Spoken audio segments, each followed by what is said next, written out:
welcome back to the Daily Fantasy Edge. Of course, I'm your host, Peter Jennings. I go by CSU Ram 88 across the daily fantasy industry. And as always, joined by Adam Levitan and Al Zeidenfeld, a.k.a. Smiz. And last week, Emmanuel Sanders broke my heart for the 90th time, Adam. He is the leader in red zone targets, and I just keep getting that wrong. There's a lot of tilting things, not enough Patriots defense. McCole Hardman's touchdown called back was easily the most expensive penalty I've ever had in NFL DFS. But week 3 looks good. And Adam, it is hashtag team preseason this week.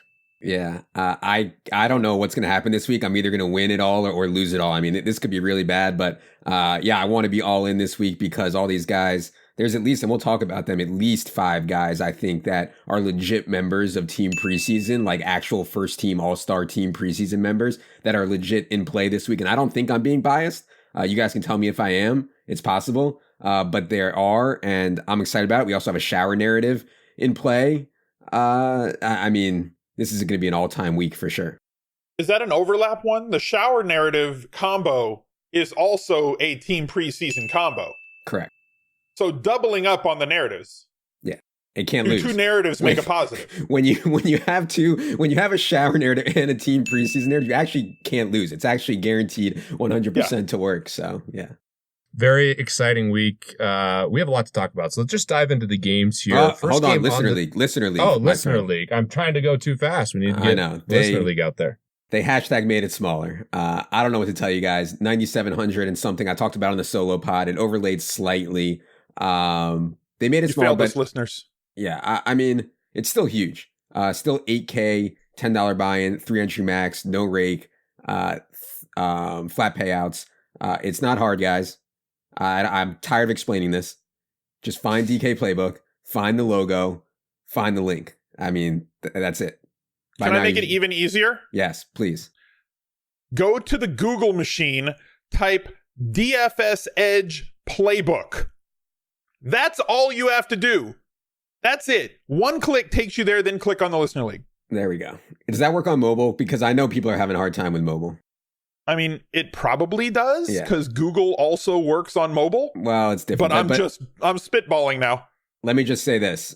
Real men use desktop when they register for games, okay? If you're a real man, you're a serious DFS player, you use the desktop when you register for games. That's the bottom line.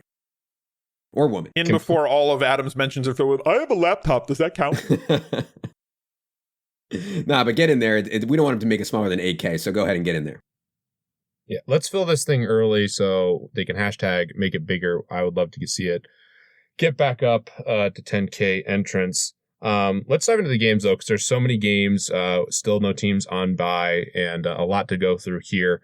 We have the first game, Bengals at the Bengals at the Bills. 44 total. Bills are 6-point favorites.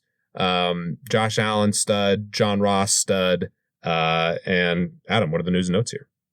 Yeah, Devin Singletary hurt his hamstring last week, unfortunately, and I would be a little bit. Oh, first of all, let me say we're recording this Wednesday at noon Eastern because Peter is traveling tomorrow, Thursday. So we don't have full injury reports. What I will say is I'd be a little bit surprised if Devin Singletary played, but I'm not sure that changes Frank Gore's role too much. And we do want to use running backs against Cincinnati, but I think that TJ Yeldon will just kind of come off the pine and kind of fill what Devin Singletary was doing to some degree, and Yeldon and Gore would share the work. But yeah, I mean, you mentioned Josh Allen. I think all 3 of us played Josh Allen in cash last week. He had like 20 points at halftime, then barely scored after that, which was a bit tilting. But, Josh Allen just continues to be one of the best fantasy quarterbacks in the league since he got back from his arm injury last year. Throws the ball deep, runs a ton, plays with fearlessness, isn't afraid to make mistakes. And, Josh Allen to John Brown is just such a perfect fit. And I see no reason why it wouldn't be a perfect fit again this week. I mean, and he disappointed. Can we talk about that? Josh Allen had a great week this week, and he had 19 point something points at halftime of that game. And then they just kind of shut it down in the second half. He could have had a 30 to 35 point week, if the Giants weren't playing the corpse of Eli Manning still, and they had switched to Danny Dimes a little bit earlier. Maybe we would have seen a ceiling game from Allen, but The guy who's really impressed on the Bills for me has been my boy John Brown. Little Smokey is killing it out there, getting a ton of targets. The impressive thing, or the most impressive thing to me about Josh Allen has been his completion rate. He has looked on point with so many of his throws, and so many of his throws coming on the move and just putting it right where it's got to be, which is something that he struggled with coming out of college and struggled with last season. If he's going to complete 60 to 65% of his passes, he's going to break some weeks in DFS. Yeah, I love the comp with Josh Allen and early Cam Newton. Just a total freak athletically, but I agree with you completely, Al. Throwing really well on the move, and John Brown is a great play every week in tournaments and certainly in consideration in all formats. On the Bengals side, I thought Mixon actually looked pretty decent last week, even though he was injured. The offensive line is just so terrible, and this is a brutal matchup, so it's going to be tough to go there. The one play on the Bengals, or there's two plays, I guess. John Ross, who is, I believe, the leader overall in terms of fantasy points at the receiver position, and then Tyler Boyd, who also had a touchdown called back, which was very painful for me. Adam, when you're looking at John Ross and Tyler Boyd, how do you evaluate their opportunity going forward? Yeah, I would note that John Ross scored like a 60, 70-yard touchdown. I mean, in stone garbage time, like literally 30 seconds left, or otherwise his box score would have looked way worse. But John Ross's opportunity has been awesome. I mean, he's playing every single snap. He has 40% share of air yards. I will say that the matchup this week gets way, way, way tougher for John Ross and for Tyler Boyd. I thought last week was just awesome spots for both of them. This week, not so much. I mean, I just have so much respect for Buffalo's defense and specifically Buffalo's pass defense. So, yeah, I'm certainly not as excited about those guys, even though I think they're both really talented players. And I'm kind of always a bit higher than the market on Andy Dalton for whatever reason. Right. Al, any final thoughts on this game? No, I'm good. Okay. Let's move to the Lions at Eagles. This game has a ton of news and notes. A couple things that Adam and I are both really excited about. Assume you are too. The free carry-on movement hopefully will happen more this week. Eagles are 6.5-point favorites, Adam, and basically their entire receiving core is entered. Yeah, I bet the Lions already at 7. Shout out to me for beating the market. Shout out to me. I don't know if it's going to be a good bet or not, but we'll see. I do think that the injuries really hurt the Eagles badly. I don't expect Deshaun Jackson, Alshon Jeffrey, Dallas Goedert to play at all, and that's going to leave their top 3 wide receivers as Nelson Aguilar, J.J. Arcega-Whiteside, shout out to Team Preseason, and Mac Hollins. And so they can use Darren Sproles a bit. This is not something that they've necessarily done a lot of, but maybe they're so desperate that they do this week. They can use Darren Sproles in the slot. They can use Darren Sproles out wide, etc. We'll see. I do think that they'll get Alex Ellis up from the practice squad, and Alex Ellis was in play a couple times on the preseason slates as well. Still, I mean, Carson Wentz, who, by the way, I know he left that game briefly on Sunday night. He's fine. He's going to play on Sunday.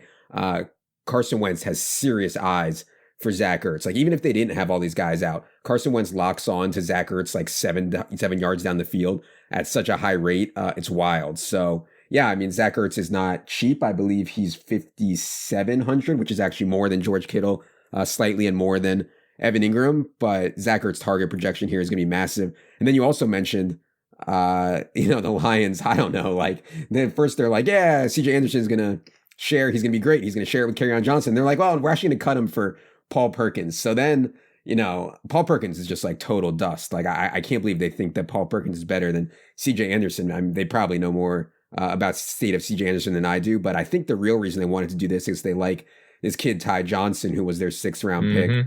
Ty Johnson is going to handle a lot of the, let's put it this way. Kerryon Johnson was handling about 55% of the running back share, targets and carries. I think we can bump him to 65 now. In the wake of the CJ Anderson movement, CJ Anderson being cut, but Ty Johnson is still going to get plenty of work. So I don't know. 7 touches for Ty Johnson last week. I think he'd be a little thin for me, but I guess you can make the play. I don't even look at how much he costs. $3K. Oh, stone minimum, he's Adam. Stone, really? Oh my! All right, I'm writing them down. Adam's got a pen. But Adam, what even is an Alex Ellis? Even what is this? He's a tight end. His comp is Eric Waters. You mentioned him on this podcast. Yeah. What even is an Alex Ellis even? He's Dallas Goedert's backup. Great. He's got nice hair.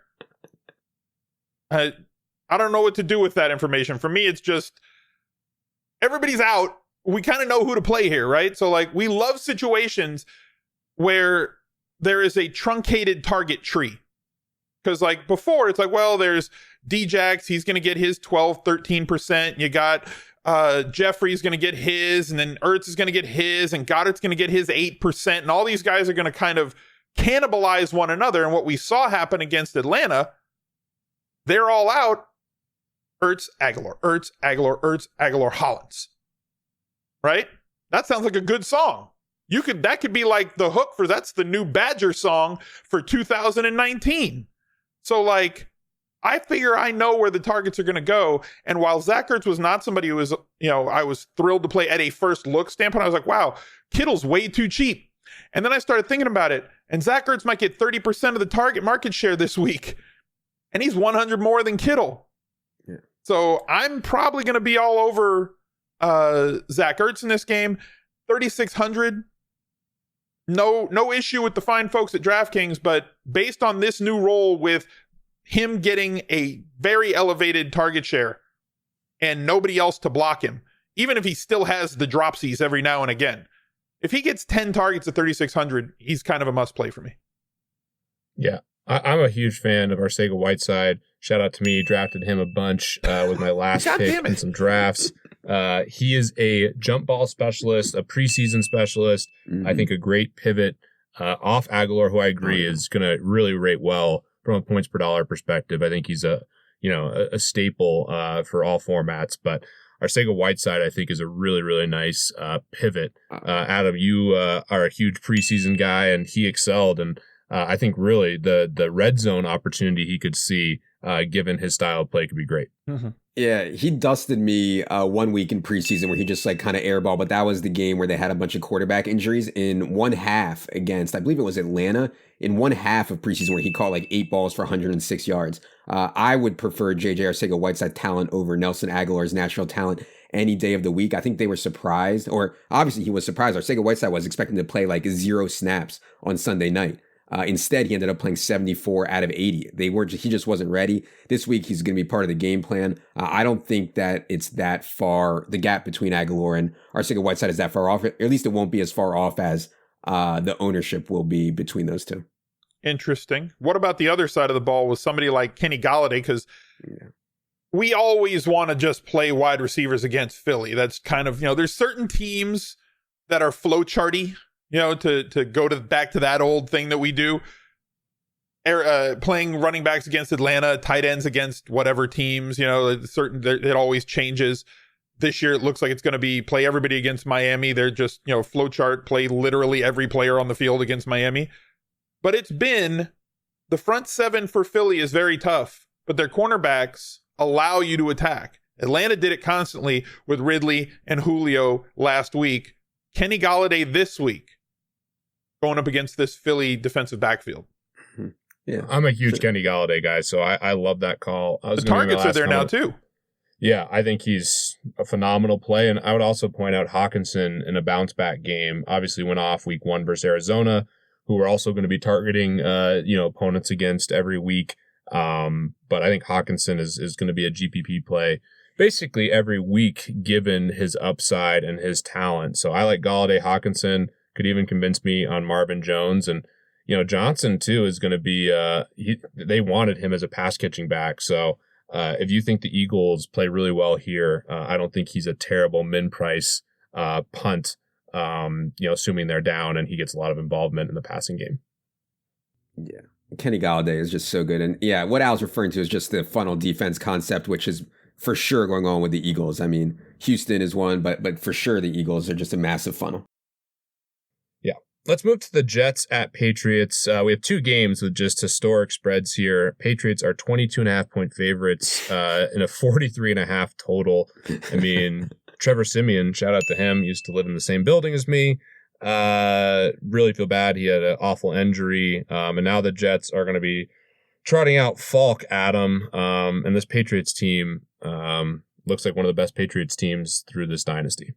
Yeah. Obviously, Sam Darnold is still out. Peter's roommate, Trevor Siemian, is out. They're down to Luke Falk, which I don't know if there's really a huge difference between Trevor Siemian and Luke Falk. Like Trevor Siemian is total dust anyways. So, it is what it is. Hey.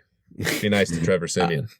He's hurt and he's done. So let's keep the slander. You're right. But I think I've said it, both the 2 times we've done this 3-man already. I think, and I'm not the only one to say it. This New England defense is probably the best of the Tom Brady era. So, it just kind of is what it is there. Their defense is 3,800 based on what they did last week and the spot. I'm sure that, people are gonna be like, I got to pay up for defense now because everybody who lost money last week lost mostly or in part because they didn't have New England defense. From a usage perspective, Antonio Brown only played 24 snaps last week, but they were just like, well, we're just going to give it to Antonio Brown on every play. So he had 8 targets on 24 snaps. I would assume he 3 of them in the end zone. Yeah, I mean, they just don't care. Like, there's everything's going on with Antonio Brown. He's been here a week. He has all these allegations. Let's just put him out there for 8 targets on 24 snaps. I mean, Antonio Brown is probably going to play more, and I'm sure they'll feature him again. There's no reason not to. And the Jets, I mean, we talked about the Eagles' secondary situation. I think the Jets' cornerback situation is probably even worse. Not that any cornerback is going to corral Antonio Brown. Shout out to Dutch ovens everywhere. But do our listeners realize how insane 3 end zone targets in a week is? Week 1, the only player in the league that got 3 end zone targets was Travis Kelce. And we were saying how absurd it was that he did not end up with a touchdown that week. I'm not saying that Antonio Brown's going to get 3 end zone targets every week. Yes, they were playing Miami. So trips to the red zone were free, essentially. But with the amount of usage that he got on the small amount of plays that he actually played in week 1, now having an extra week in the system, I can't see how he's not the primary target right now. And it could change from week to week because, we make plans and Belichick laughs. But Edelman's going to have some weeks where he gets a lot of targets, as always. I think that the high value targets are going to go Antonio Brown's way. And now guys like Dorsett and Gordon are essentially down the field threats. White's going to hit his share, but really Antonio Brown's too cheap. All the wide receivers, all the premium wide receivers are absolutely on sale this week. From anyone from 6,600 to up to like Devontae Adams. Everyone is too cheap. Yeah. Tough. I didn't have enough Patriots D last week. Chose Ravens over Patriots around the industry and had a couple shares, but was a really painful, basically that they rated within like a 0.2 points in projections for me. So moving forward, I think, the defenses, it's going to be very challenging, especially with how bad Miami is. And we'll get to that game in a little bit, but Patriots defense firmly in play. Adam, any final thoughts here? No, I think it's pretty clear. I mean, we don't even have to talk about one side of the ball, so that makes it easy. Okay. Let's move to the Raiders at Vikings. 43.5 total. Vikings are 8.5 point favorites. Dalvin Cook looks like a smash play here, Adam. But specifically want to hear your thoughts on the passing game with Adam Thielen and Stephon Diggs, as well as the news and notes. Yeah, Josh Jacobs and Tyrell Williams both got a bit banged up last week, but I think they're going to be fine and play. But it's certainly a tough spot for anybody going to Minnesota, especially for the Raiders, though, I think. And they just don't match up very well. I mean, on the Raiders side, on the Vikings side, we know what they want to do. I mean, it's Dalvin season. I haven't run ownership projections yet. I'll do my first run tonight, but I would assume that Dalvin would be among the most owned players on the entire slate, and with good reason. You asked about the passing game. Yeah, I mean, the ceiling is obviously capped by the way they're playing. Like, you just can't find the same ceiling that you had on Diggs and Thielen as you once could.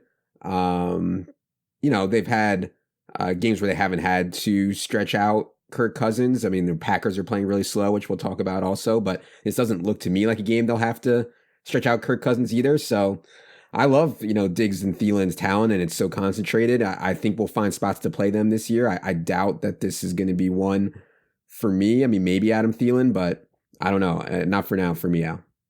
Was Aaron Jones week 2 an aberration, or is there something to Minnesota on the road versus Minnesota at home in terms of their running defense? 27 touches for Aaron Jones, 23 of them coming on the ground, 5 yards per carry, 28 DraftKings points. Yeah. I think that's kind of a small sample to make any conclusion. That's what I'm saying. Is it an aberration? I'm just saying, is there anything to it? Like, obviously, we've always avoided playing running backs against Minnesota, especially in Minnesota. Is it just something that kind of happened and we look at it like a blip, or is this something down the road? I'm not saying that we need to jam Josh Jacobs this week or anything along those lines. It's just something to think about moving forward, or it's just a blip. Yeah. I think generally speaking, almost every rush defense is going to play better at home. Fair enough. So Dalvin Cook, he's good. He's also only 7,800. I want to see him more involved in the passing game, but is it really going to matter if he gets 20 carries every week? Probably not. As good as this offensive line seems to be playing, as talented a runner as he is. Yes, Oakland has looked good against the run in the first 2 weeks, but this looks like a spot where Dalvin Cook could kind of go against that. Now, week 3 in past years has been the week where things kind of go sideways on us, right? We have 2 weeks of data, so like, oh, we kind of know what's going on, and then week 3 has been the year for like 3 or 4 straight years where things kind of go sideways. I'm hoping that it was a leap year for those sorts of things, and then we saw that in week 2, and now we can move on and things can just get normal moving forward, and we're going to have a good week 3 as opposed to a DFS typical week 3, because I'm going to have an awful lot of Dalvin Cook this week, and I don't want things to go sideways. I would be shocked if things went sideways. I'm also ecstatic that I don't have to play or consider as many Raiders this week. So I think Vikings defense, another pivot that you can make away from the Patriots and the Cowboys, who we'll talk about in a bit, that makes a lot of sense. And the passing game might be a contrarian option. Stephon Diggs had a long touchdown overturned as well. Adam, any final thoughts on this game? Nope. All right, let's move to the Ravens at Chiefs, which is going to be an awesome game. Adam, you had one of your most viral tweets ever, which is saying a lot. You have a lot of viral tweets, but you tweeted something along the lines of "inject this game into me." Yeah. This is as good as it gets. I mean, the Ravens have been awesome so far. Granted, it's been 2 really good matchups for them, and this Chiefs team is awesome because they have a generational quarterback in Patrick Mahomes. 54.5 total. Chiefs are currently 6.5 point favorites. What are the news and notes, Adam? Yeah, like my least informative tweet of all time is the one that, people seem to like the most. It doesn't speak too well to the general public out there. Damian Williams and LaShawn McCoy both got banged up last week. It looks like just a knee bruise for Damian Williams. I kind of think that he's going to play.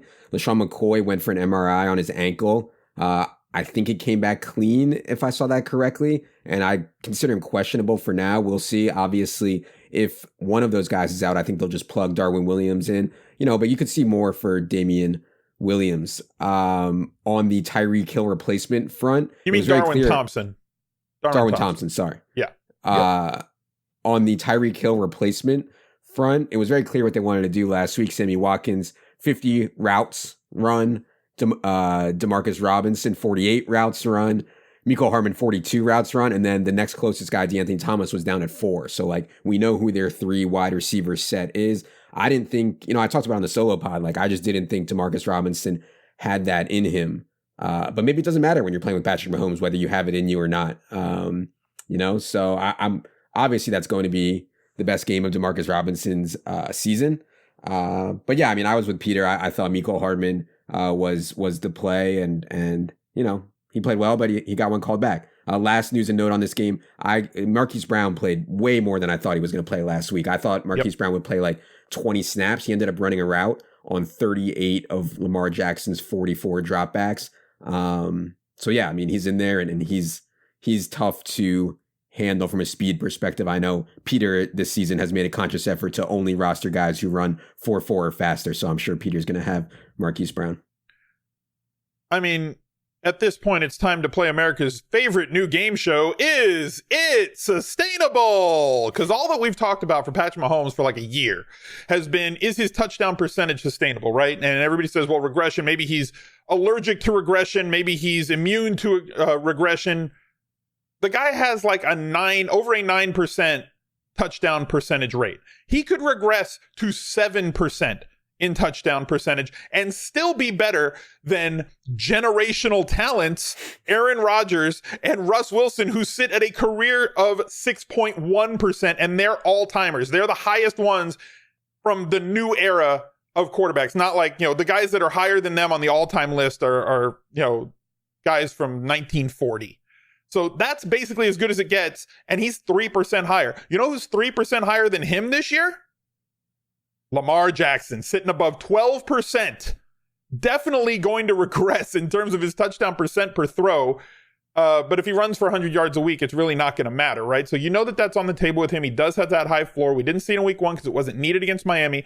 However, Baltimore has played 2 of the best opponents, the 2 teams that we're going to stream against all season long, right? Arizona and Miami. Now they face Kansas City, who we are also going to stream against. So I'm not saying that regression is going to come and play this week, but both of these guys are going to struggle down the road. At some point, they're going to see that touchdown rate come back down. We've already seen it with Patrick Mahomes in terms of his red zone completion rate and his touchdown rate inside the red zone. So things are kind of coming back to earth. He just hits on 45-yard touchdowns every other drive, and that's kind of keeping things up where it is. Yes, he's a great play. Yes, I'm going to have a ton of both in my tournament allocation, and a ton for me is never like, oh, well, you said you have a ton. It's a lock button. No, I'm never going to have 100% of a quarterback. But I'm going to have shares of both these quarterbacks. Can't wait to watch this game. If I'm going to recall 2018, as much as you can, this is definitely a play all the dudes sort of game. Yeah. Patrick Mahomes, this is from Adam Schefter, who's played 19 games, recorded his 6th game with at least 300 passing yards and 4 TDs, surpassing Hall of Famers Dan Marino and Kurt Warner for most games with at least 300 yards and 4 passing TDs in a player's first 40 NFL games. That was his 19th game. He's generational. I know the clip was out there on Twitter. I know I use generational too often, but Patrick Mahomes is just, it's insane. I can't remember watching a quarterback I've been more impressed with than Patrick Mahomes. And LaShawn McCoy, please stop holding guys so McCole Hardman can get those long touchdowns. That one was just all time. But yeah, on the Baltimore side, I think this is where it's a lot easier to look to regression here, considering the matchups the Ravens have had. Al, as you said, are the 2 best matchups that they're going to have all season. This is another really good matchup, given that we expect Kansas City to really push this Ravens offense. So I like Marquise Brown quite a bit. I'm waiting for Boykin to come out at some point, because Miles Boykin is someone that I thought was going to have some really big games. He's a nice pivot off Marquise Brown, but the opportunity for Miles Boykin is not really there, Adam. Yeah, I mean, we talked last week about the highest equity stack with Lamar Jackson was Mark Andrews, and that turned out to be the case. I mean, Mark Andrews' price has gotten away from us a bit to 4,600. Still think he's a pretty good play. And yeah, honestly, I haven't really looked at Boykin that much. They throw to wide receivers so infrequently. Like, yeah, Lamar Jackson's putting up insane numbers, but his throw rate to wide receivers is just really, really low. And when he does throw to wide receivers, it's almost exclusively been to Marquise Brown. And Marquise Brown has, 18 targets so far on 40 routes run. So 40-something routes run. So yeah, I don't know. I'll have to look into Miles Boykin more. He's like the Dos Equis play at wide receiver, right? So anytime Lamar Jackson doesn't always throw to wide receivers, but when he does, it's Hollywood Brown. It's true. 3 targets last week for Miles Boykin. When I was doing a lot of the drafts this offseason, I was getting shares of both Brown and Boykin, and I thought Boykin's 6'4", 220. I mean, he's a really, really big, explosive receiver as well. And I thought he would have some really big games, but it's been Hollywood Brown the first 2 games, and we'll see. I can't play Miles Boykin now. I'm going to have to wait to see him get more opportunity, but something I'm monitoring. And Andrews, I think, is still in play, even though his price has gotten away, just because I think there's going to be a lot of concentrated ownership on a couple tight ends, Ertz, who we mentioned before, and George Kittle. Any final thoughts on this game other than play all the dudes, boys? Nope. All right. Let's go to the Falcons at Colts. This looks like an interesting game from my perspective. Adam, I too was very tilted about not having Julio on the main slate. Played him in every other slate that he was available. Of course, he goes ham. Now, again, I think Julio's, indoors, and this is another spot where he could do really well. 47 total, and the Colts are actually 2-point favorites. I think people in general underestimated this Colts team with Andrew Luck retiring. Still have a great offensive line and a lot of really, really good pieces, and that's evidence in this line where they're a favorite versus the Falcons. What are the news and notes, Adam? Yeah, I mean, the Colts are just good, and they've playing hide the quarterback with Jacoby Brissett, so it kind of sucks for their offense, they did a rotation last week in the absence of Devin Funchess. They rotated Deion Kane, Zach Pascal, Paris Campbell, and like when they have such a low volume pass game, it's not that interesting. Anyways, you mentioned Julio. Yeah, it was just sickening to not have Julio on the main slate, and Calvin Ridley. I mean, I was thought Calvin Ridley was in such a good setup all year in the preseason, going into the regular season, and yeah, he's just a baller, man. Yeah, I mean, I know Al wants to talk about Marlon Mack. I'll leave that to Al. Disappointing for me. I mean, I was wrong, I think, about Devontae Freeman. Like, I hate to take an L after only 2 weeks, but it looks really bad for Devontae Freeman. You know, not only does he not look to have a lot of juice, but he's also losing way more than I thought he would to Ito Smith. That said, Devontae Freeman, I believe, is down to like 4,800 or something crazy like that. But obviously the play that everybody's going to want to make is running backs against the Falcons, and that's Marlon Mack, Al.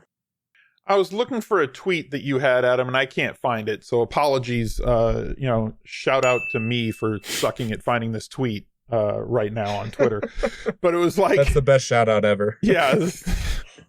Like, I'm sitting, you see me looking to the left, I'm like scrolling through Lavitan's timeline. I thought it was you that tweeted this out about routes run by running backs, and like Marlon Mack he's just not running all that many, or not targeted on the routes that he's actually running.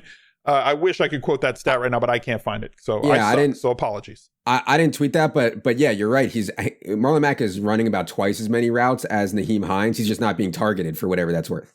Right. So we have essentially gone after Atlanta, just another team like we target wide receivers against Philly, we target tight ends against blank, and we target running backs against Atlanta, but we target running backs against Atlanta who actually get the ball thrown to them because it gives us a much higher floor because they want you to throw the ball when you drop back to them.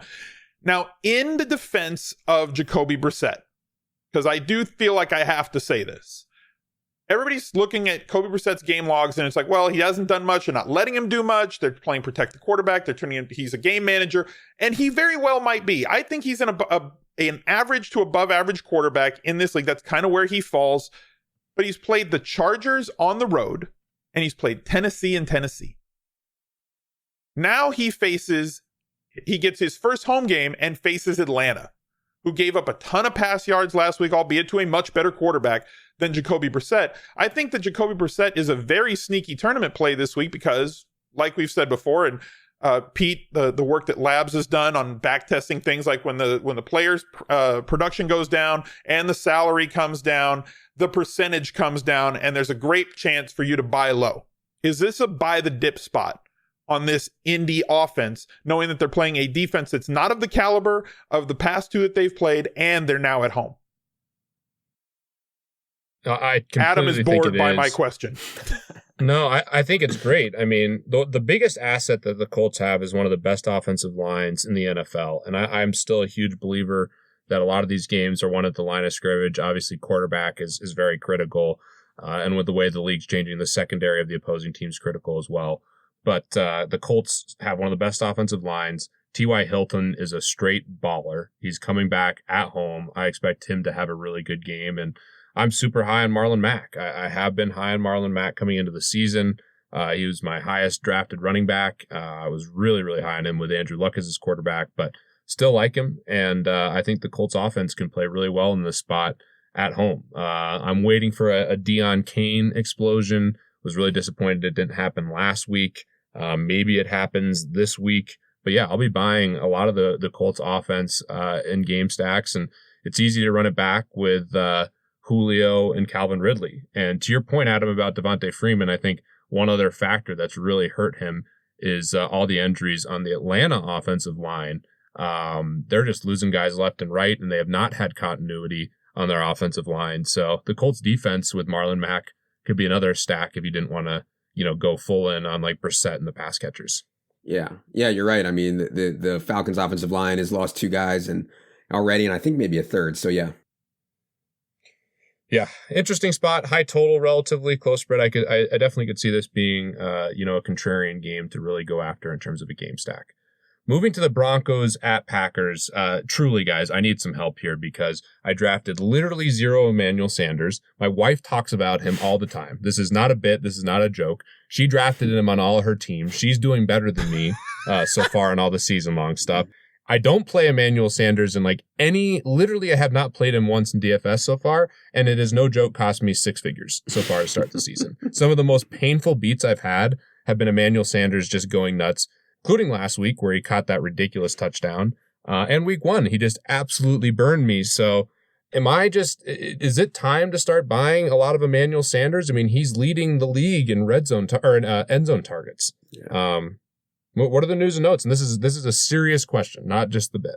Yeah, no, I think, and I was at fault too. I mean, I just assumed that a 32-year-old coming off an Achilles tear, 6 months ago just couldn't be effective. And clearly we have to project and evaluate Manny Sanders as if he's 100% because clearly he is. And as 100% Manny Sanders, he's just so far and away better than Courtland Sutton. I know you like Courtland Sutton, but I think he's so far and away better than Courtland. I mean, yeah. So yeah, it's just kind of, you have to evaluate Manny Sanders as he was before the injury, I guess, which is shocking to me. But yeah, I don't have many injury notes in this game. I mean, the Aaron Jones, Jamal Williams usage was interesting last week. Aaron Jones outcarried him 23-9, but Jamal Williams still ran more routes and was still out there a ton for pass down work. So I'm still not that comfortable calling Aaron Jones a bell cow. Obviously the matchup here isn't great against Denver, but it is at home, and I think Aaron Jones is a fine play. I'm just a little bit scared to pull the trigger because Jamal Williams' usage just causes me to tilt my face off, and I don't need that on Sunday while we're in the midst of a team preseason. I don't need that in my life. Team preseason celebration sex fest. I don't need that Jamal Williams in my life. I mean, looking at the running backs in that price range, David Johnson, Connor, Aaron Jones at 6,100, Sony Michel, Chris Carson. Chris Carson to me is, and Marlon Mack. I think that those are the other two guys that I would probably go to in that range, if that's the range that I was going to fall in.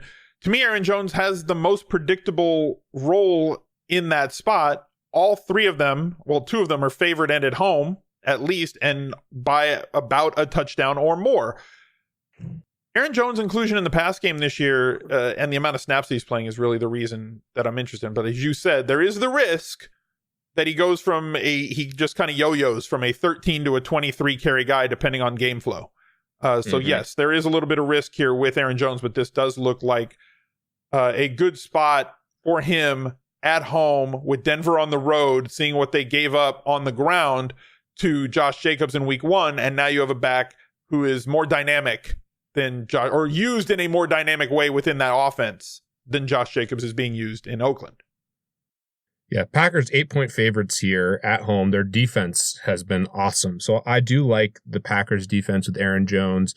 The risk, like you said, is Jamal Williams, who clearly is better in pass protection, although Aaron Jones did have a couple really nice blocks. I think Ian Hartitz put out a nice video of him just laying out a guy. So maybe he continues to get better. He's clearly the more electric back, but it has been frustrating, especially that first drive where Jamal Williams scored.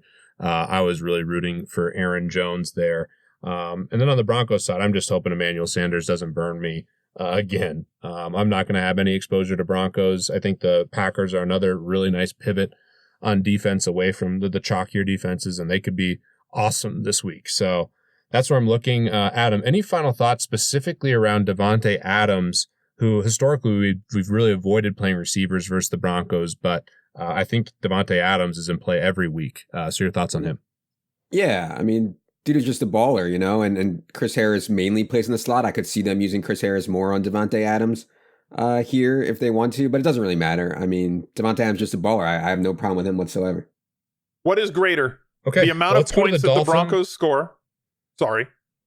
What's greater, the amount of points that the Broncos score or the amount of fantasy points that Emmanuel Sanders scores? Because it's 2-0 Emmanuel Sanders so far this year. I'm not going to make any predictions around Emmanuel Sanders because I'm going to be wrong. No joke. My wife literally, she just trolls me nonstop. She's just needling you every day about Emmanuel Sanders, huh? This morning she goes, "Oh, Emmanuel Sanders scored more fantasy points than Amari Cooper last week." And I was like, "Oh, thanks." Shout out to Ashley. Thanks for the reminder. We might be moving in with Al soon, so let's keep it moving though, because we do have a lot of games. Dolphins at Cowboys here, which is another just ridiculous spread. You have the Cowboys as a 21.5 point favorite. All year, it's just going to be attacking this Dolphins team. They made another trade, Adam, and clearly this team has given up. And tanking in the NFL is even different relative to the NBA. I mean, this is one of the. Do you remember a worse team than this Dolphins team to start? Yeah. No. I mean, no. They have Lions played... or Cleveland or this Dolphins team. Which team has less talent?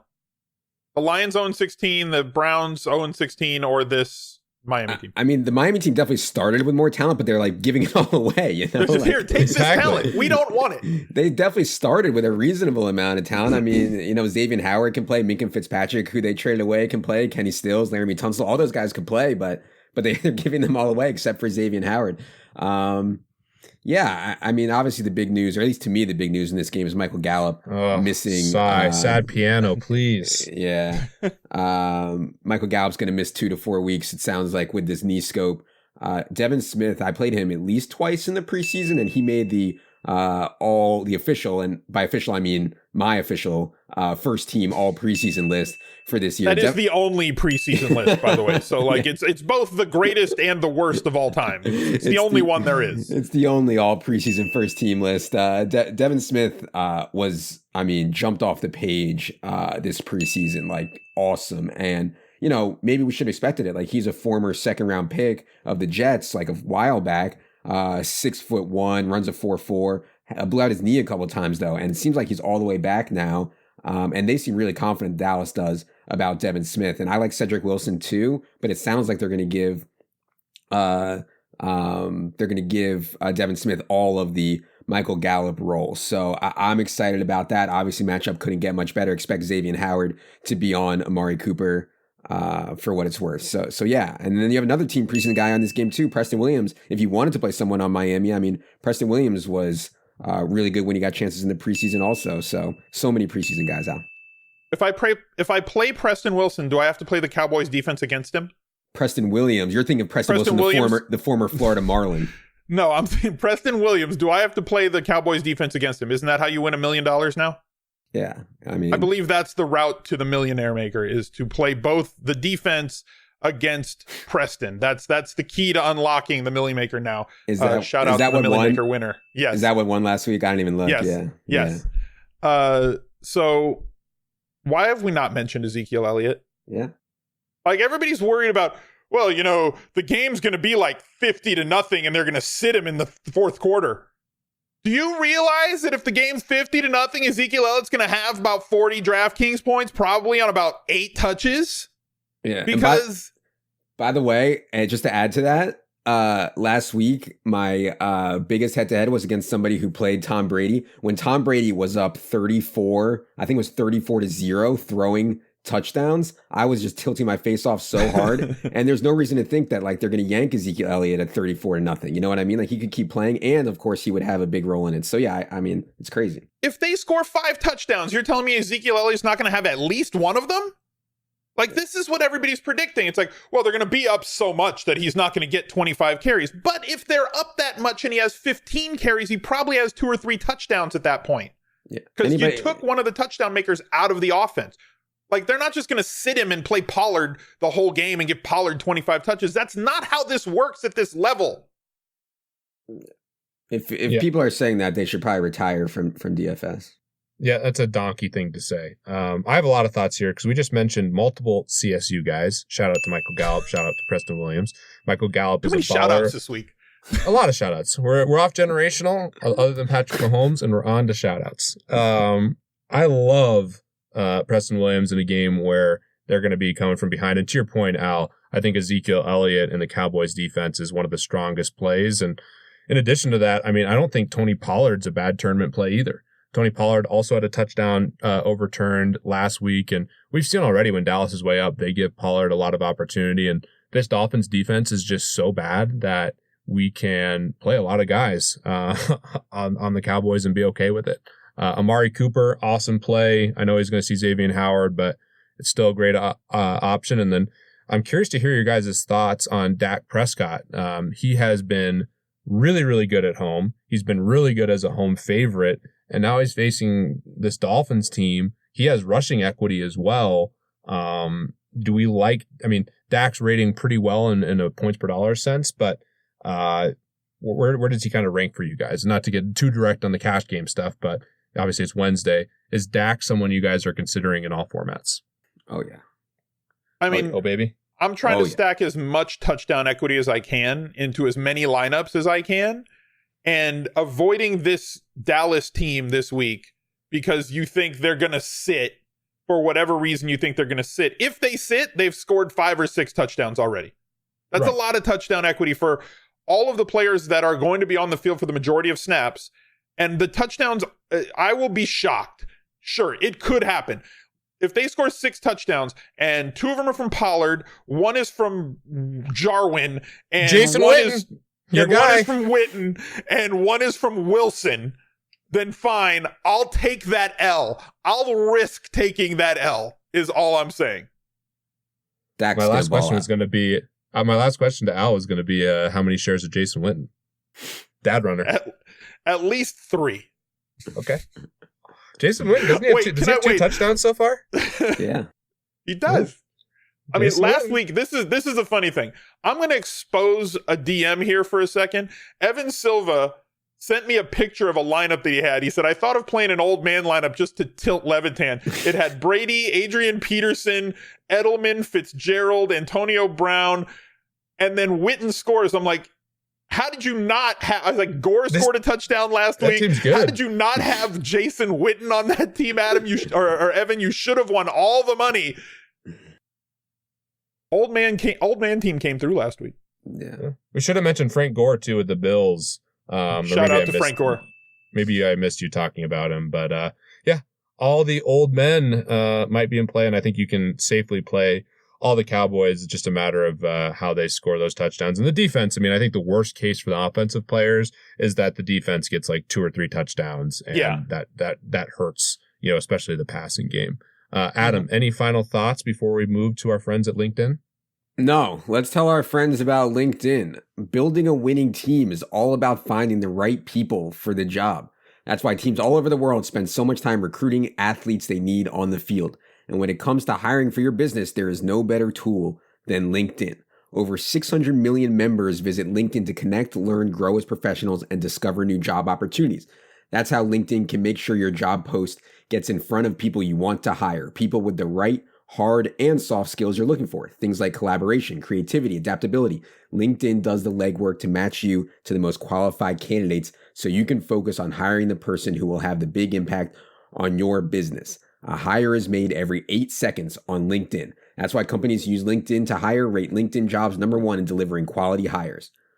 With LinkedIn Jobs, you can pay what you want and the first $50 is on them. Just visit linkedin.com/edge. That's linkedin.com/edge to get $50 off your first job post. Terms and conditions apply. I thought tanking was the best way to build a winning team. You're not Apparently, it's LinkedIn. The Dolphins have worked on their LinkedIn. LinkedIn page. They've put a lot of work into their LinkedIn page. They're hoping to win in a couple of years. So that's where you go to look for a job. Good to know. That's where you go to look, Al. Thank you. If I move in and you need to buy or build a guest house, maybe you need to get a job or something, that's where you go. If I'm ever in the job market, I will dial up LinkedIn. I like it. Let's move to the Giants and Buccaneers. This is one of my favorite games on the slate and one of the most interesting ones to evaluate. There's a ton of news and notes, Adam, starting specifically with Eli Manning finally getting benched for probably the best preseason player in the entire NFL this year. Yeah. And Danny the best Dimes. nickname in the NFL this year. Yeah. The only reason Daniel Jones did not make first team all preseason because he only played 60 snaps. And there were guys like Jared Stidham and Ryan Griffin who were just like shredding playing 3 quarters. Danny Dimes, though, on those 60 snaps was absolutely absurd. Like the best quarterback that I saw, 29 of 34, 416 yards, 2 touchdowns, no picks on 60 snaps, which is like less than a single game.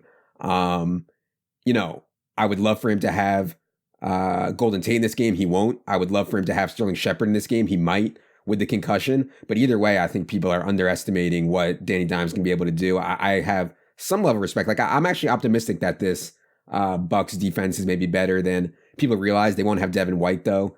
for this game. Their rookie linebacker.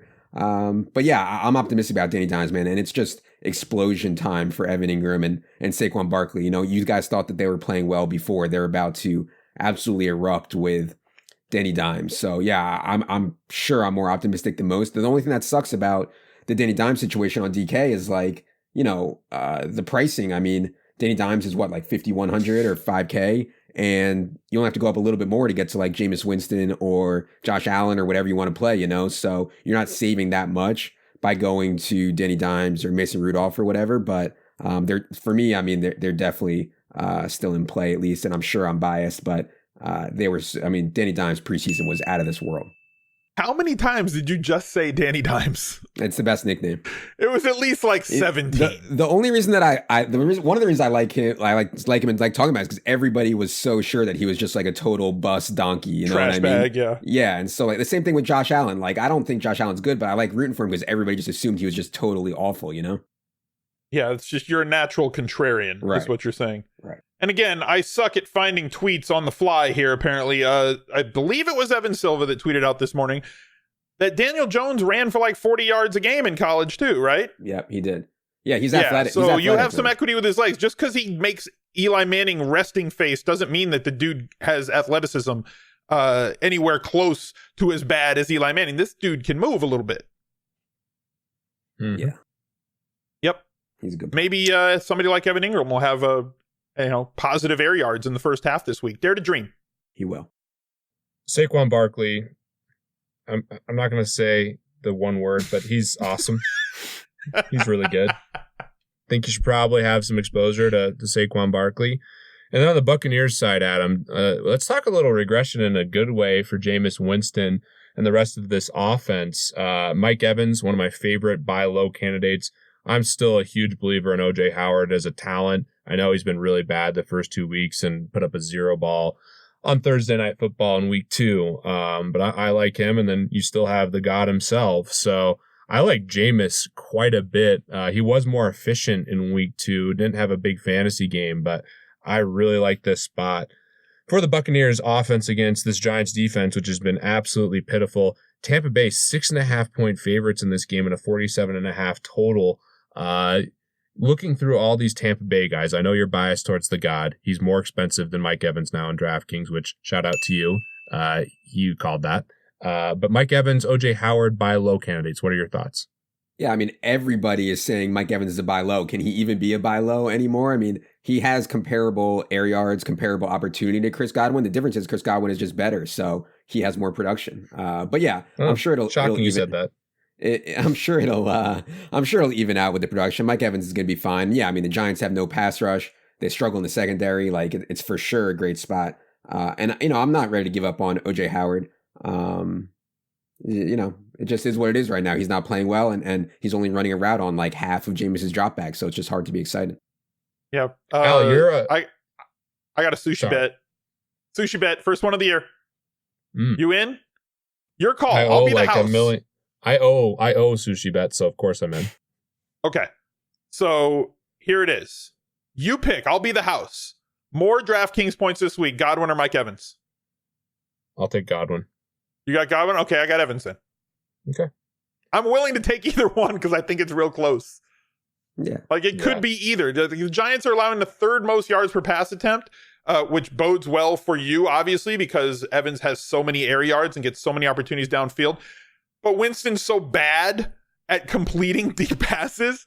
And then Godwin has the advantage because New York's allowed a touchdown on 8.1% of pass attempts this year and aren't really good inside the red zone either. So it could be either one. Yeah, it's a flip to me. It's a total coin flip of which one's going to end up with more DraftKings points this week. So you pick it. Loser pays for sushi. I got Godwin. You got Evans. No. I got Godwin. You had Evans. You just said the other thing. No, I said didn't. Godwin. Okay, you got Godwin. Fine. I got Evans. Exactly.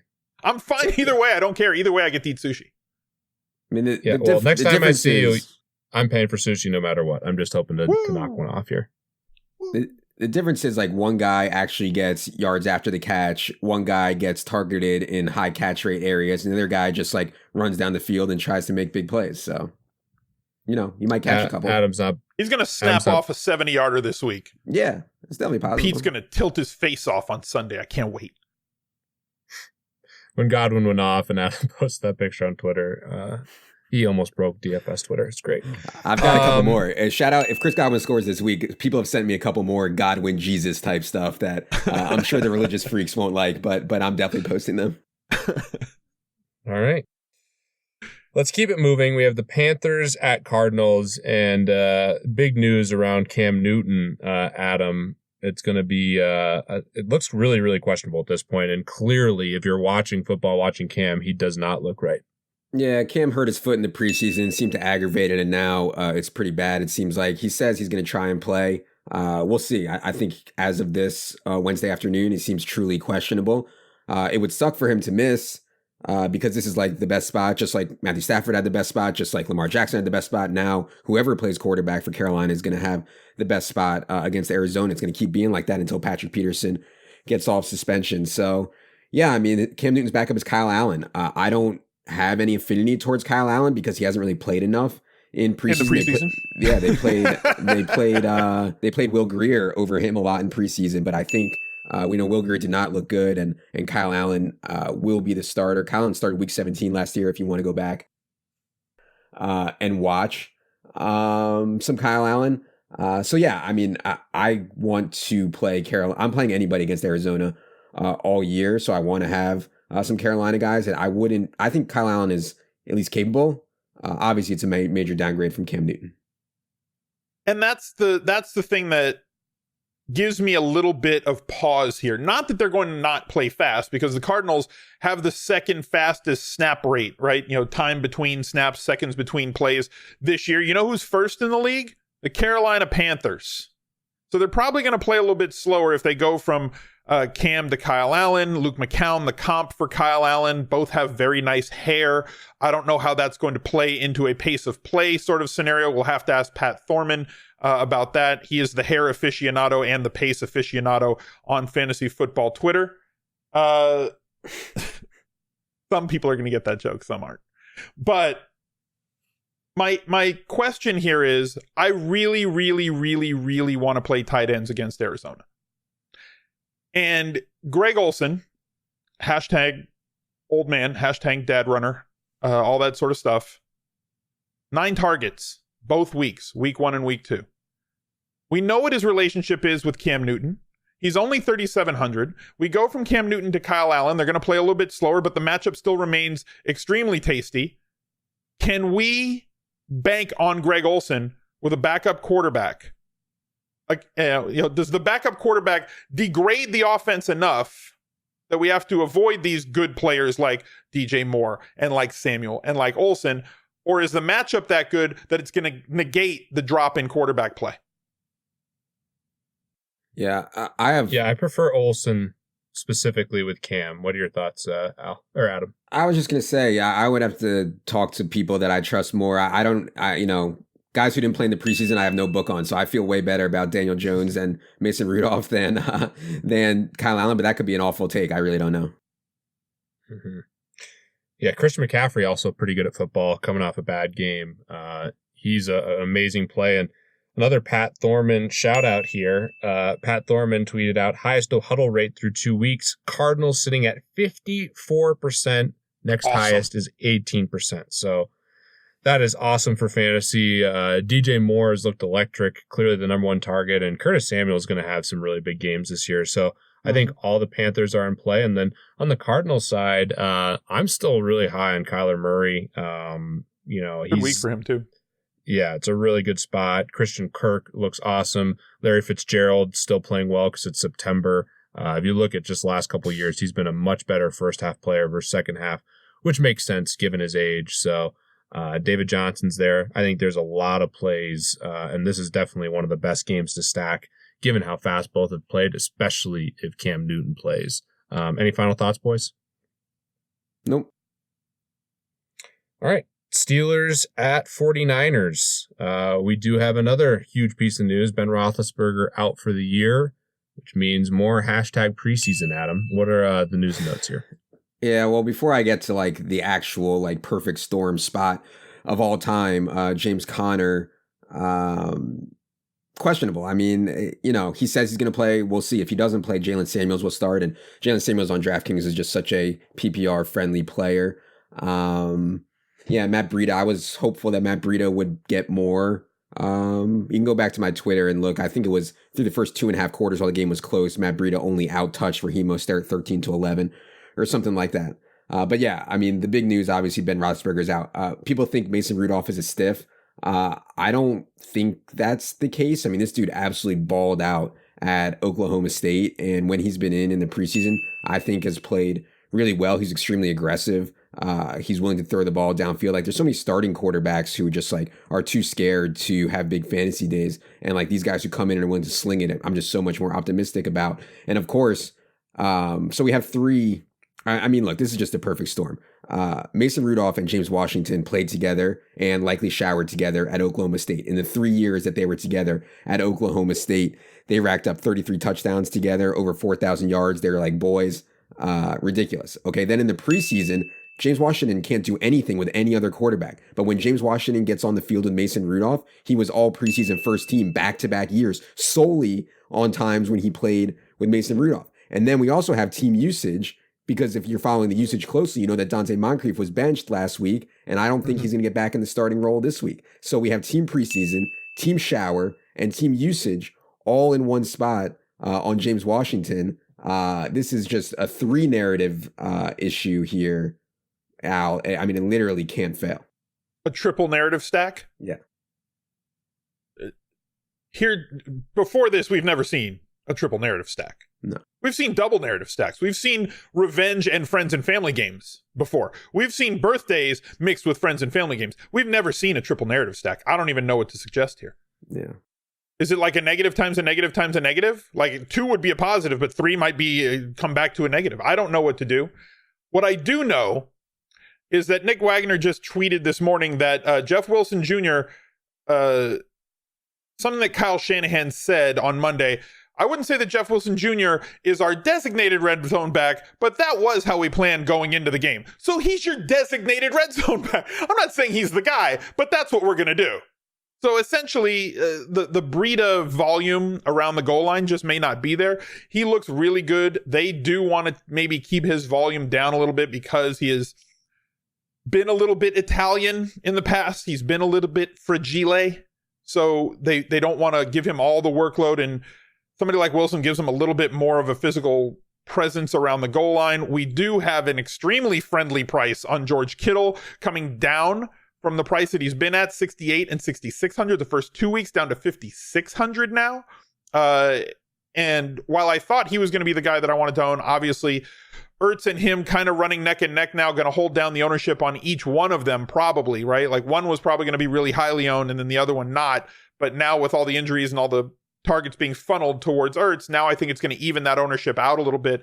And Kittle may come up on the short side of that. So if Ertz is the volume ownership play, then Kittle might make for a better tournament play as one of the most underpriced players on the slate. Yeah. Most leverage I had last week was on Kittle and Breida, who I needed for all the money. 49ers score 41 points. Breida averages over 10 yards per carry. Neither finds the end zone. And on top of Emmanuel Sanders, the Patriots defense, McCole Hardman, Tyler Boyd, I absolutely lost my mind in full-blown raging tilt. So I am just beyond frustrated, but I'm ready for a bounce back, and this is the perfect spot. We got the triple narrative. We got Washington, who I absolutely love. Freak athlete. He's going to go off. George Kittle, please score some touchdowns. He had 2 called back week 1. Nothing happened last week. Adam, week 3, George Kittle, end zone. What do you think? Mm-hmm. Yep. I mean, George Kittle, I never really advocate for 2 tight ends really in any format, in cash or in tournaments. But DraftKings is tempting me this week with these prices on Ertz and Kittle. I'll say that. You weren't even tempted Kelsey last Kittle. week? Last week was the first time I was tempted to go double tight end. Yeah, I didn't think about it last week. I probably should have. I didn't think about Kelsey it. Kelsey Waller stacks. Yeah. Like there was a lot of tight ends. Andrews Waller stacks. Andrews Kittle. There was a lot of tight ends last week that were underpriced, and so many of them in great spots. This week, again, maybe situationally, some Kittle Ertz type of things going on. Yeah. All right. Saints at Seahawks. Terrible news for the Saints with Drew Brees going down, and Kamara and Michael Thomas were both chalk last week and failed, largely in part, I think, to the Brees injury. What are the news and notes, and what do you expect? Because I think the Drew Brees injury makes things complicated for the Saints team, considering Taysom Hill and, his name's eluding me right now. Teddy Bridgewater, Teddy Bridgewater, help me out. News and notes and your thoughts on how they do this. Yeah, I mean, I was optimistic about Teddy early in his career. He just hasn't played well since the injury. That's the bottom line. He's had chances in regular season and in preseason, and he's been outplayed by Taysom Hill. I saw a quote from Sean Payton on Wednesday that said he's not naming his starter yet between Taysom Hill and Teddy Bridgewater. If Taysom Hill starts, people who have followed preseason or really regular season, Taysom Hill is like, he'll run the ball a ton. He's like the ideal kind of fantasy quarterback. So we'll see on that. But either way, I mean, it's just devastating news for Kamara, for Michael Thomas, for Latavius, and obviously going to Seattle is not a great spot to try to get this new offense going. So yeah, it sucks. And all the Saints guys are going to be priced kind of as if Breeze is still starting for now. So it's not good. The only other note that I have on this game is, we've seen Chris Carson fumble, I believe, 3 times in 2 games. And Rashad Penny was more efficient than Chris Carson last week. I still think Chris Carson is clearly the lead back, but I'm starting to think that if you don't want to tilt your face off about Rashad Penny coming in and stealing work and getting touchdowns or whatever, then Chris Carson is getting to be a little bit thinner than some of these other guys. But I could be wrong. I mean, he's clearly the better player than Rashad Penny, so I don't know. I mean, 6 straight games with 15 carries, 15 or more carries for Chris Carson. Elevated usage in the passing game, though still not the usage of guys like Lev Bell or Saquon or anything like that. He's not that level of back in the passing game, but at least there's something, right? Like if he's going to get 2, 3, 4 catches every single week, that's going to boost his floor as well as those 15 carries. Obviously still a bit of a timeshare, and as Adam mentioned, the long touchdown last week from Penny does have people kind of scratching a little bit and wondering that if he's going to just take that job. But other than that, he hasn't really shown that ability. New Orleans is allowing 5.57 yards per carry this year. And Seattle is massively favored and at home. These are all recipes for what we look for in backs. Guys who are the goal line back, guys who get 20 touches in a game. And he has done that, Chris Carson, in multiple games over the last, 4 games that he's played, 5 games that they've played. A good opponent at home, big favorite. A lot of boxes checked off for Chris Carson. DK Metcalf also at a very appetizing price this week, considering he's priced essentially the same as Emmanuel Sanders, so more traffic going to go to some other people. So you could get DK Metcalf, who, to steal a line from Peter, does kind of look like a man among boys sometimes when he's running up against these cornerbacks, and is a big game waiting to happen, a tournament winner waiting to happen with the volume that he has had the first 2 weeks and the big play ability that he has, much like a Mike Evans. He's a big game tournament winner waiting to happen at 4,800, and he's going to be much lower owned because of the other shinier objects at similar price points this week. Yeah, a lot to unpack here. We're monitoring all the Saints stuff, but for the Seahawks, I think you can play either running back with the Seahawks defense in tournaments. Obviously, Penny's going to be very low owned and is a really risky play. I do think Carson's still the guy, but I could see either one of them having a really big game. If Carson fumbles, I think we'll see Penny throughout the majority of the game.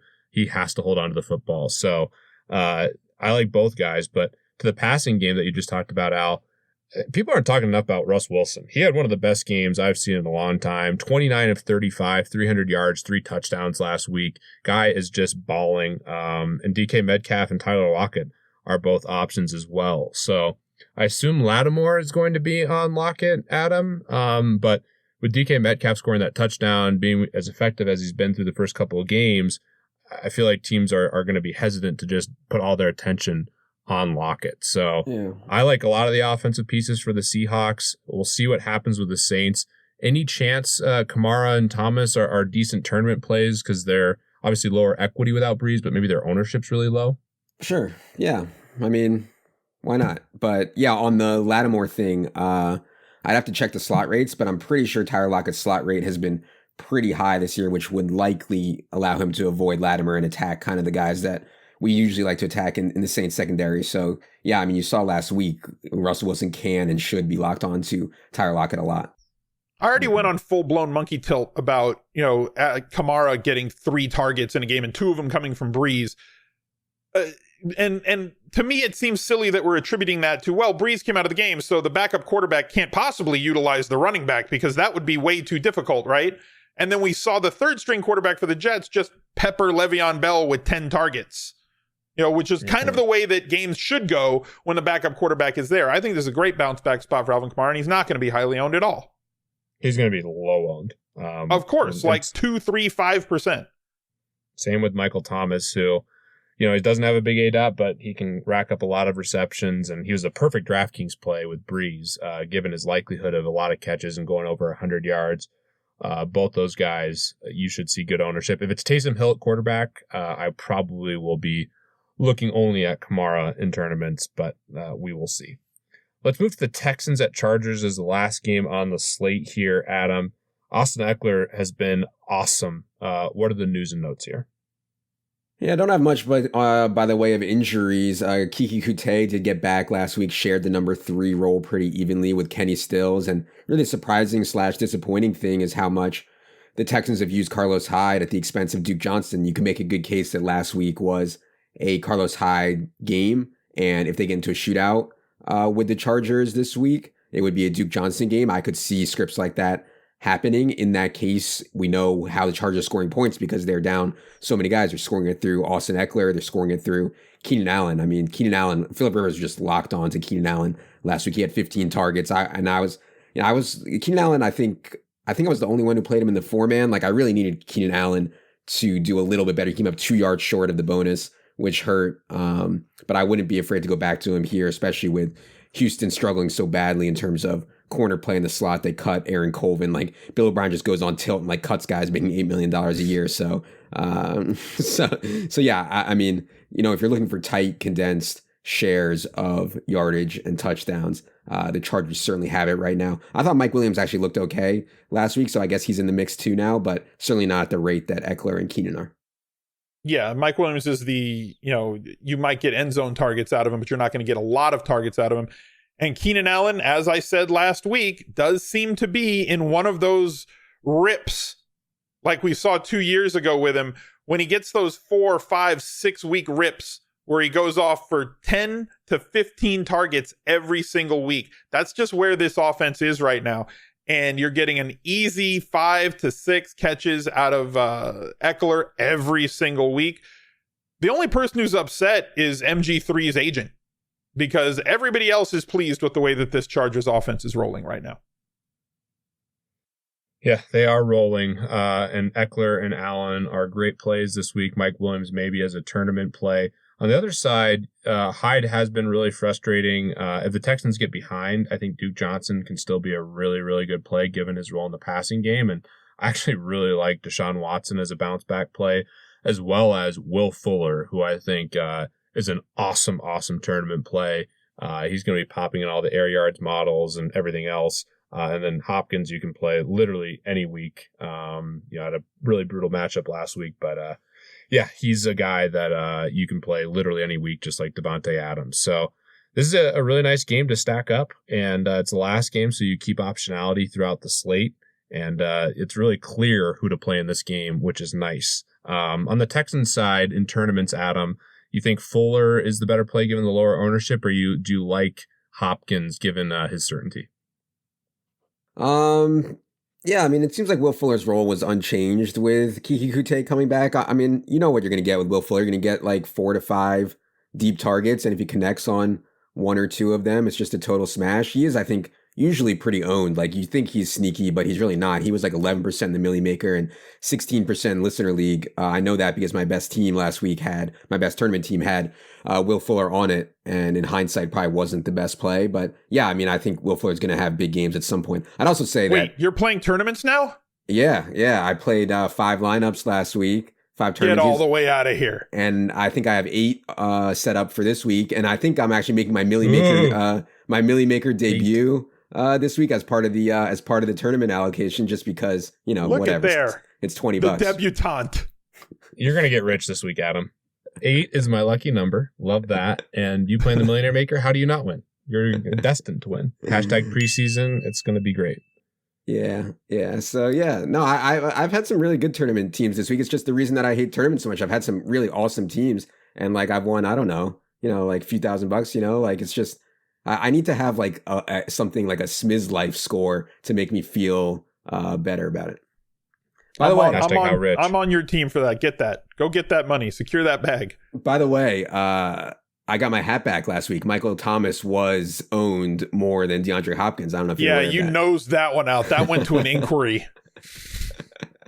Just saying. 0.3%. The hat that I never gave you is back in my possession. Yeah. I have an idea for that hat. Find a match and some gasoline.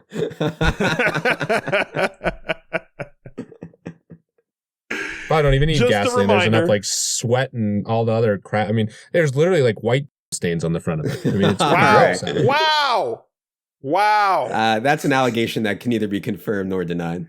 Producer Luke, please get that explicit tag ready. And a reminder to all the listeners, go to google.com.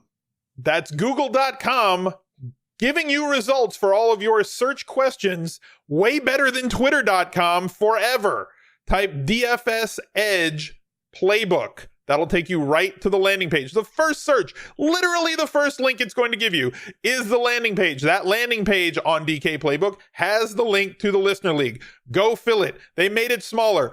Don't make them make it any smaller. Don't do that.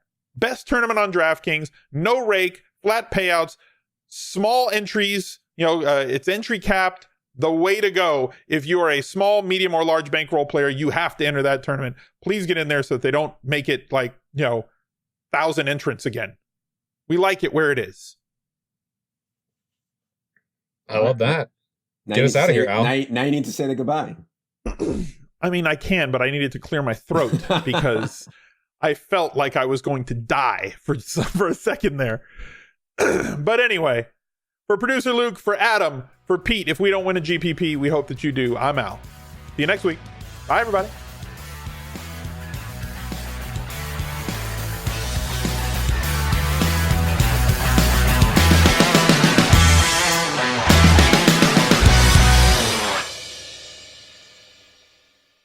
We are promoters at DraftKings and also avid fans. Our usernames are Adam Levitan, Al Smizzle, and CSU Ram 88. We may sometimes play on our personal accounts in the games that we offer advice on. Although we have expressed our personal view on the games and strategies in this podcast, they do not necessarily reflect the views of DraftKings, and we also may deploy different players and strategies than what we recommended in this podcast.